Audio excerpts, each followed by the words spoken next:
Hello everyone, कैसे हैं आप सभी लोग। आप सभी लोगों का चैनल में स्वागत है।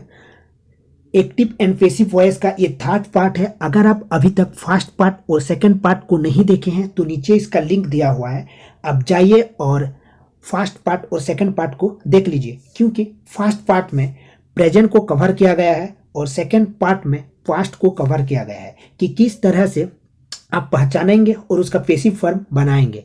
तो देखिए, हम अब सिंपल फ्यूचर को डिस्कस करेंगे। ठीक है, सिंपल फ्यूचर का जो बेसिक स्ट्रक्चर होता है वो होता है subject plus shall will plus verb one plus object. जैसे एक एग्जाम्पल मान लीजिए, आपको एक क्वेश्चन आ गया कि आई will not tolerate this nonsense, तो आपको इसका पैसिव फॉर्म बनाना है। तो आप किस तरह से बनाएंगे, तो हम देखेंगे कि विल है, सब्जेक्ट के साथ विल यूज हुआ है, मतलब ये सिंपल फ्यूचर टेंस में दिया हुआ है। तो इसका जो स्ट्रक्चर होता है पैसिव का, सेल विल प्लस बी होता है। तो हम कुछ नहीं, ऑप्शन में दिया रहेगा विल या सेल बी होगा, तो उसको हम टिक करके आ जाएंगे। ठीक है, तो चलिए शुरू करते हैं। देखिए, इसका जब पैसिव फॉर्म बनाएंगे subject plus shall will plus verb one plus object, तो ये जो ऑब्जेक्ट है ये सब्जेक्ट बन जाता है। ठीक है, और सेल विल प्लस बी हो जाता है। जो सेल विल है वो सेल विल प्लस बी हो जाता है, plus V3 plus by plus subject, ये तो फिक्स्ड होता है।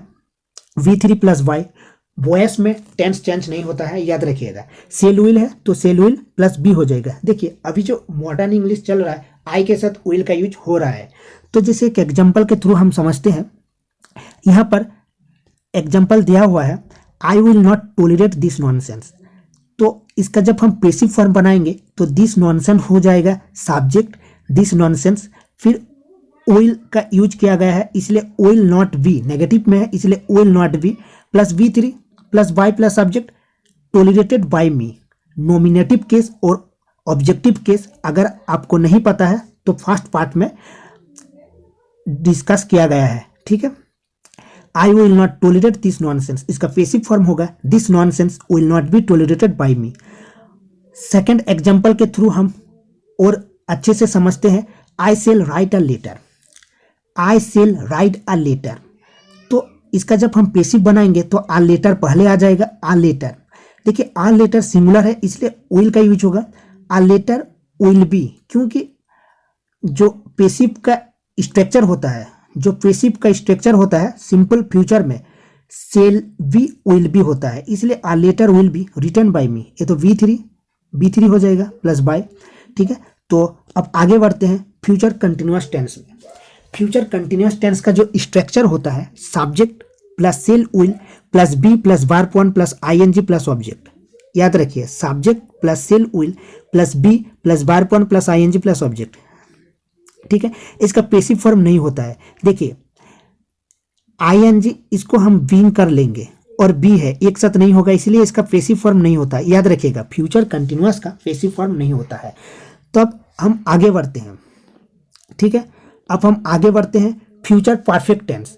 फ्यूचर परफेक्ट टेंस का स्ट्रक्चर कैसा होता है, जैसे एक एग्जांपल दे दिया, I shall have written a letter. तो आपको तुरंत इसका जब पैसिव फॉर्म बनाएंगे तो सेल हैव है, इसलिए क्या होगा ना, हैव बीन ऐड हो जाएगा। ठीक है, हैव बीन मतलब सेल विल प्लस हैव है, तो ये फ्यूचर परफेक्ट में है, तुरंत इसका क्या करेंगे, shall will plus have plus been हो जाएगा, और V3 प्लस बाई तो इसका फिक्स्ड है। ठीक है, तो subject plus shall will plus have plus V3 plus object. देखिए, subject plus shall will plus have plus V3 plus object. देखिए, ये हैव है, याद रखिएगा। ठीक है, और इसका जब पैसिव बनाएंगे तो ऑब्जेक्ट तो सब्जेक्ट बन जाता है, ऑब्जेक्ट तो सब्जेक्ट बन जाता है, यहाँ आ जाएगा object plus shall will plus have plus been.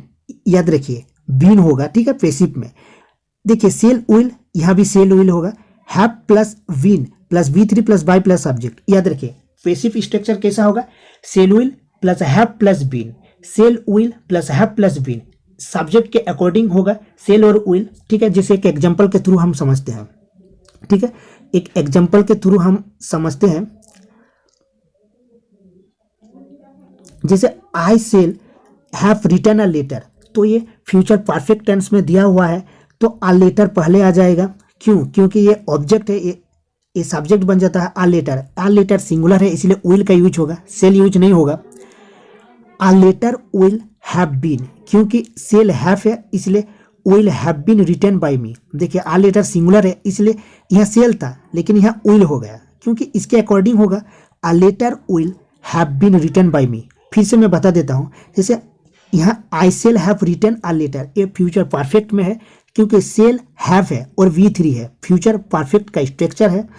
तो जब इसका पैसिव फॉर्म बनाएंगे तो आ लेटर विल क्यों लगा, क्योंकि ये सिंगुलर है। A letter will have been written by me, V3 तो फिक्स्ड है, ठीक है। तो आगे बढ़ते हैं फ्यूचर परफेक्ट कंटिन्यूअस में। फ्यूचर परफेक्ट कंटिन्यूअस का जो स्ट्रक्चर होता है, subject plus shall will plus have plus been plus verb 1 plus ING plus object. इसका पैसिव फॉर्म नहीं होता है क्योंकि इसका तो बीइंग हो जाएगा और बीन एक साथ नहीं होता है, ठीक है।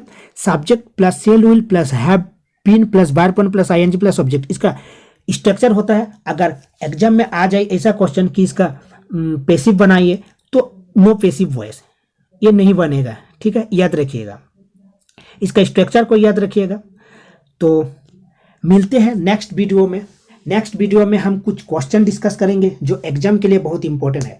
अगर आपको वॉइस को पहचानना आ जाए तो आप आसानी से पैसिव फॉर्म बना सकते हैं, इसलिए आप फर्स्ट पार्ट और सेकंड पार्ट को देख लीजिएगा। अब मिलते हैं नेक्स्ट वीडियो में, तब तक के लिए बाय बाय, टेक केयर।